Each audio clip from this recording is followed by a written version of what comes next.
welcome to our English news edition broadcast to you from Canal, Algérie. First, to the headlines. The President of the Republic, Abdelmajid Tebboune, receives the head of Tajammu' Amal al-Jazair Party, Fatima Zohra Zarwati, as well as the head of Al-Fajr al-Jadid Party, Tahir bin Baibish. The Chief of Staff of the National People's Army, Lieutenant General Saeed Shingreha, carries out a working and inspection visit to the 3rd Military Region in Bishar Province.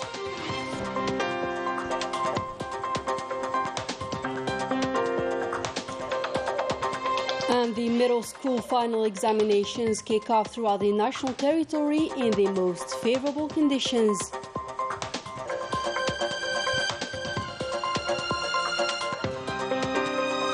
The Rif region's inhabitants in Morocco denounced their miserable living conditions, rejecting also the marginalization and pointing the finger at the repressive Makhzen regime.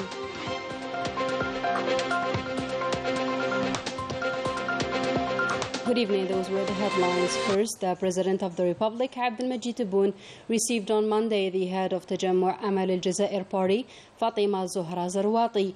The audience took place at the Presidency of the Republic in the presence of the Principal Private Secretary of the Presidency, Abdelaziz Khalaf. On this occasion, the head of Tajammu' Amal al-Jazair Party made the following statement. I am honored to be received by the President of the Republic as part of the meetings in consultation with the political class.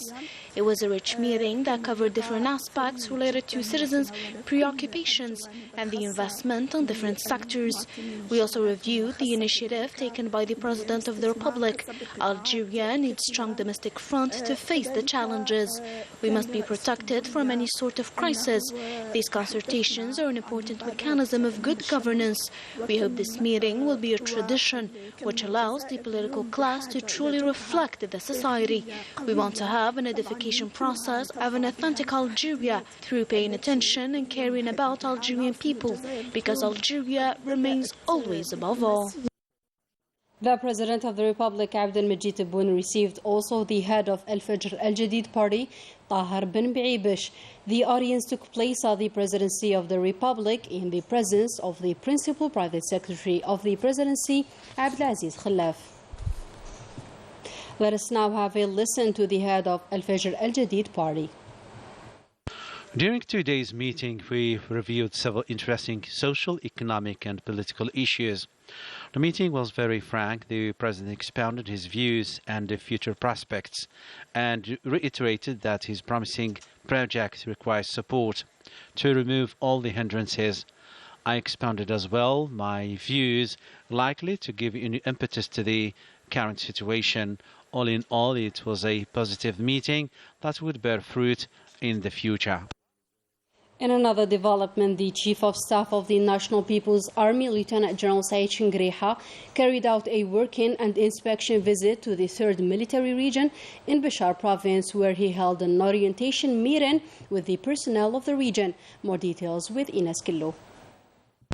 As part of the follow-up of the execution of the Combat Readiness Program 2021-2022 at the level of the large units of the National People's Army deployed throughout the 6 military regions, the Chief of Staff of the National People's Army, Lieutenant General Saeed Shingreha, paid a working and inspection visit to the 3rd Military Region in Bishar Province, where he held an orientation meeting with the personnel of this region and supervised the execution at the level of the southern operational sector of Tindouf Province. After the welcoming ceremony by Major General Mustafa Ismaili, commander of the 3rd Military Region, the Lieutenant General held at the level of the southern operational sector of Tindouf Province a meeting by video conference with the executives and the personnel of the 3rd Military Region, where he delivered an address through which he emphasized the interest attached by the High Command of the National People's Army to investment in the human resources as a real asset on which rests any thoughtful approach. He also mentioned in his speech that the profound transformation of the patterns of modern wars has demonstrated conclusively that achieving victory in the battle doesn't depend only the type of weapon and its advanced system which the armies possess, but mainly on the mentality of the fighters, the quality of his position, and the level of his physical and psychological preparation, as well as his ability to make the right decisions in all circumstances and stages of the battle. The Lieutenant General underlined that the success of the exercises of the different levels effectively reflects the relevance of the real approach adopted in this framework, and which aims at preparing our armed forces to face any surprising event under all conditions and circumstances. At the end, the Lieutenant General followed the interventions of the personnel of the 3rd Military Region and inquired about their concerns and suggestions. He also praised the sustained efforts made at all levels, especially in the field of securing our national borders and the fight against organized crime and smuggling, as well as giving a set of recommendations and orientations. Finally, the Chief of Staff inaugurated a new barracks dedicated to one of the units of the South Operational Sector of Tindouf Province and reviewed the units deployed in this vital area before inquiring closely about the living and working conditions of the personnel working there. In the parliamentary activity, the Committee on Transport and Communications at the National People's Assembly organized a parliamentary day under the theme, The Digital Transition for an Efficient Public Service. On this occasion, the Speaker of the National People's Assembly, Brahim Boughali, said that Algeria was able to operate the digital transition in a short period of time, a big step forward made possible thanks to the guidelines of the President of the Republic, Abdelmajid Tebboune. In other news, the Minister of Energy and Mines, Mohamed Arqab, was received on Monday at the Presidential Palace in Nouakchott by the Mauritanian President Mohamed Ould El-Sheikh Al-Ghazawani. On this occasion, the Energy Minister conveyed the greetings of the President of the Republic, Abdelmajid Tebboune, to his Mauritanian counterpart, as well as his wishes of prosperity and progress to the brotherly Mauritanian people. He also stressed the President of the Republic's high interest in the development of the Algerian-Mauritanian strategic partnership and his determination to continue the joint action to promote stability and development in the region. The Energy Minister, Mohamed Arqab, is to hold talks with several Mauritanian ministers before signing a number of memoranda and cooperation agreements between the two countries. In another context, the Foreign Affairs and National Community Abroad Minister Mtal Amamra received on Monday Jan Talas, the Executive Director of the Crisis Management Initiative of the Marti Artisani Foundation for Peace based in Finland, an internationally famous foundation in the field of mediation practice for settling international conflicts. On the occasion, Jan Talas hailed Algeria's paramount role in resolving conflicts in the region. The middle school final examinations kicked off on Monday throughout the national territory. The exams took place in the most favorable conditions. The National Education Minister, Abdel Hakim Belabed, was in Tagurt province to supervise the official kickoff, during which he reiterated the state's commitment to ensure the progress and development of all the national regions, notably in the freshly created provinces, fully backed by the high authorities of the country.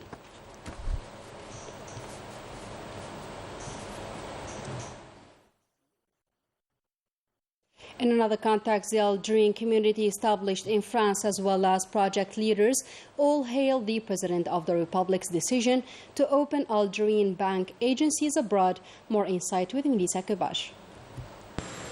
Following the President of the Republic's guidelines, Algerian bank agencies have become operational in France for the benefit of the Algerian community established abroad.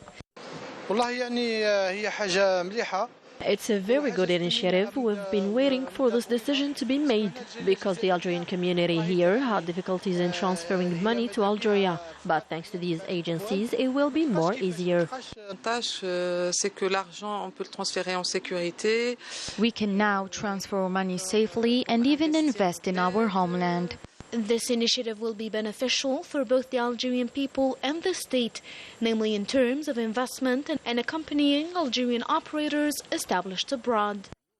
It is very interesting for business executives who have companies in Algeria. It is very reassuring to have a bank as an interlocutor here in France that will be able to deal with our financial concerns. It is worth mentioning that other Algerian banks will benefit from subsidiaries established abroad, notably la Banque Nationale d'Algérie, le Crédit Populaire d'Algérie, and la Banque Extérieure d'Algérie. In Morocco, the protest movements are still being carried out by the Moroccan people, who are determined to continue their fight against the dictatorial Makhzen regime until their legitimate demands are met. The details with Melissa Kabash.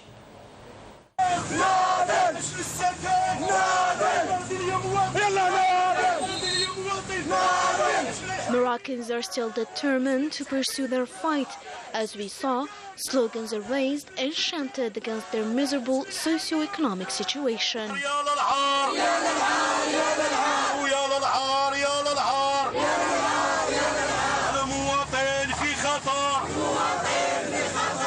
As it is the case here in Douar Hlaybiya, the inhabitants of the region took to the streets for their part as well, denouncing the oppression of the dictatorial regime, seen as incapable of dealing with the demands of the people, leading to the collapse of the purchasing power and the impoverishment of the Moroccan people.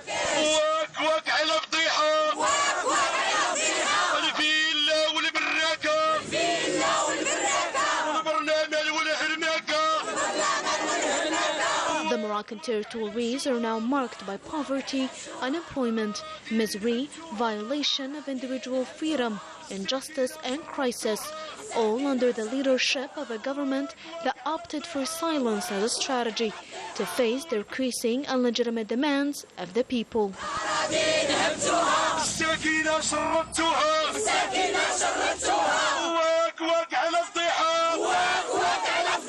It's been several months, but still no measure taken in favor of the Moroccan people, who do not seem tired to keep fighting till a serious change is made.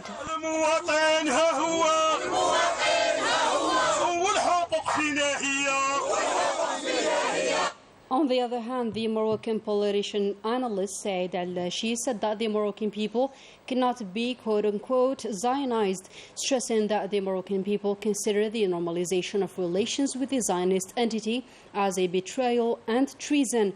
This statement was made during an interview with the Arab Journal, where he also added that what is happening in Palestine reflects that what the Moroccan streets have been experiencing for several months, referring to the demonstrations denouncing the occupation and its crimes and supporting the Palestinian cause. In this context, the analyst mentioned, among other things, the commemoration of the 46th anniversary of the Day of the Land, which was marked by demonstrations in several cities across the kingdom, where the Moroccan people expressed their support for the Palestinian people, as well as the radical refusal of the normalization of relations with the Zionist entity. The Rif region in Morocco is one of the most famously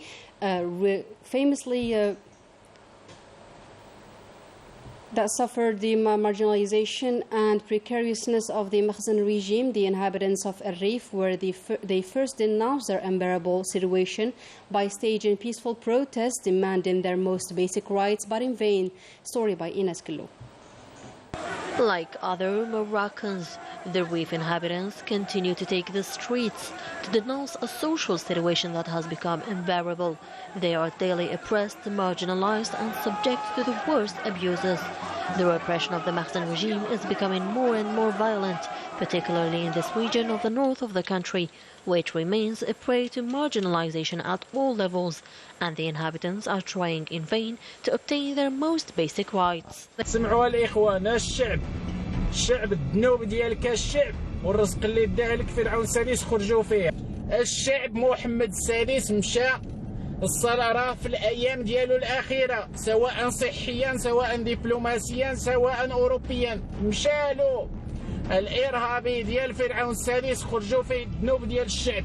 In the face of this injustice, a tremendous surge of solidarity within the country and abroad continues to support the fair struggle of people living in this northern Moroccan region, which has been forgotten by the central government in terms of development and the respect of fundamental rights. محمد السادس انتهت صلاحيته الإخوان، انتهت صلاحيته. ها هو صافي راه مريض ما يقدرش المشيه، راه خرج دار واحد البروتوكول غير من شاف الشعبي كيسول فين راه ما يقدرش المشيه، ما يقدرش يتمشى، ما يقدرش بوليسي قدام بوليسي، خايف لا بالشعب وها هو الشعب. As a reminder, the fate of the prisoners of the reef in Morocco remains unknown to this day. They are still languishing in the jails of the Makhzen. They are condemned to undergo various abuses, torture, deprivation of medical care, and the right to family visits, unhealthy and vicious political maneuvers intended to break the will of a whole people.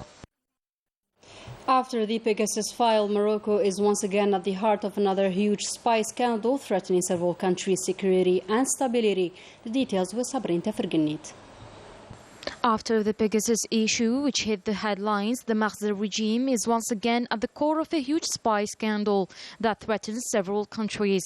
The controversial monarch opted the Zionist entity to protect his personal data of his subjects.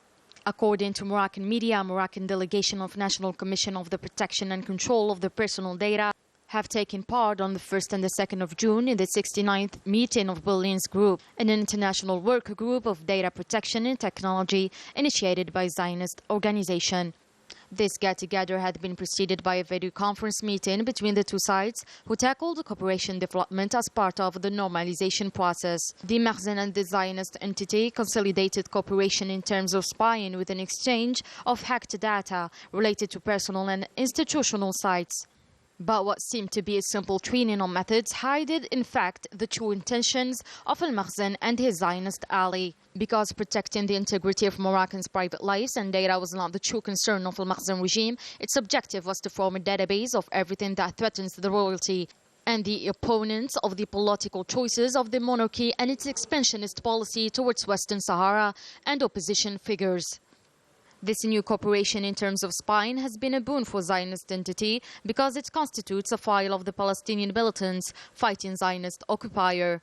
According to the observators, it's the second phase of the spying via Pegasus spyware program, a cyber surveillance that has dramatic consequences for several countries.